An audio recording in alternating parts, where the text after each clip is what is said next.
ನವಲಗುಂದ ವಿಧಾನಸಭಾ ಕ್ಷೇತ್ರದ ಹಾಲಿ ಶಾಸಕರ ವಿರುದ್ಧ ಕಾನೂನು ಹೋರಾಟದ ಕಿಡಿ ಹೊತ್ತಿಕೊಂಡಿದೆ. ರಾಜಕೀಯ ಅಧಿಕಾರ ಬಳಸಿ ನಿಯಮಬಾಹಿರವಾಗಿ ಪೊಲೀಸ್ ಎಸ್ಕಾರ್ಟ್ ವಾಹನ ದುರ್ಬಳಕೆ ಮಾಡಿಕೊಂಡಿದ್ದಾರೆ ಎಂಬ ಗಂಭೀರ ಆರೋಪ ಶಾಸಕರ ಮೇಲೆ ಕೇಳಿಬಂದಿತ್ತು. ಈ ಕುರಿತು ಉನ್ನತ ಮಟ್ಟದ ತನಿಖೆ ನಡೆಸಿ ಕಟ್ಟುನಿಟ್ಟಿನ ಕ್ರಮ ಜರುಗಿಸುವಂತೆ ಸಾಮಾಜಿಕ ಕಾರ್ಯಕರ್ತ ಮಾಬೂಸಾಬ ಯರಗುಪ್ಪಿಯವರು ಒತ್ತಾಯಿಸಿದ್ದಾರೆ.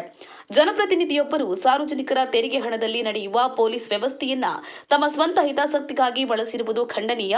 ಈ ಸಂಬಂಧ ನವಲಗುಂದ ತಹಶೀಲ್ದಾರ್ ಸುಧೀರ್ ಸಾಹುಕಾರ್ ಅವರ ಮೂಲಕ ರಾಜ್ಯದ ಗೃಹ ಸಚಿವರು ಹಾಗೂ ರಾಜ್ಯ ಪೊಲೀಸ್ ಮಹಾನಿರ್ದೇಶಕರಿಗೆ ಅಧಿಕೃತವಾಗಿ ದೂರು ಸಲ್ಲಿಸಿದ್ದಾರೆ. ನಿಯಮಬಾಹಿರವಾಗಿ ಬಳಕೆಯಾಗಿರುವ ಪೊಲೀಸ್ ವಾಹನದ ಡೀಸೆಲ್ ಬಿಲ್, ಭದ್ರತಾ ಸಿಬ್ಬಂದಿಯ ವೇತನ ಹಾಗೂ ವಾಹನ ರಿಪೇರಿ ಖರ್ಚು ವೆಚ್ಚಗಳನ್ನು ಹಾಲಿ ಶಾಸಕರಿಂದಲೇ ವಸೂಲಿ ಮಾಡಬೇಕು. ಆ ಹಣವನ್ನ ತಕ್ಷಣವೇ ಸರ್ಕಾರದ ಖಜಾನೆಗೆ ಜಮಾ ಮಾಡಬೇಕು ಎಂದು ದೂರಿನಲ್ಲಿ ಆಗ್ರಹಿಸಲಾಗಿದೆ.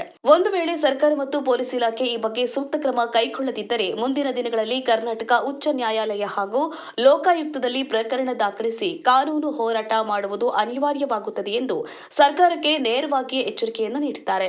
ದೂರು ಸಲ್ಲಿಸುವ ಈ ಸಂದರ್ಭದಲ್ಲಿ ಮಲ್ಲಿಕಾರ್ಜುನ ಸ್ವಾಮಿ ಮಠಪತಿ, ಮಹಮ್ಮದ್ ಅಲಿ ಮಿರ್ಜಿ ಹಾಗೂ ಬಾಬುಸಾಬ ತಾಸಿದ ಜೊತೆಗಿದ್ದರು.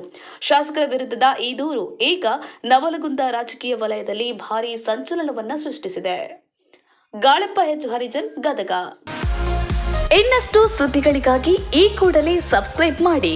ಅಂಕುಶ, ಇದು ಜನಪರ ಧ್ವನಿ.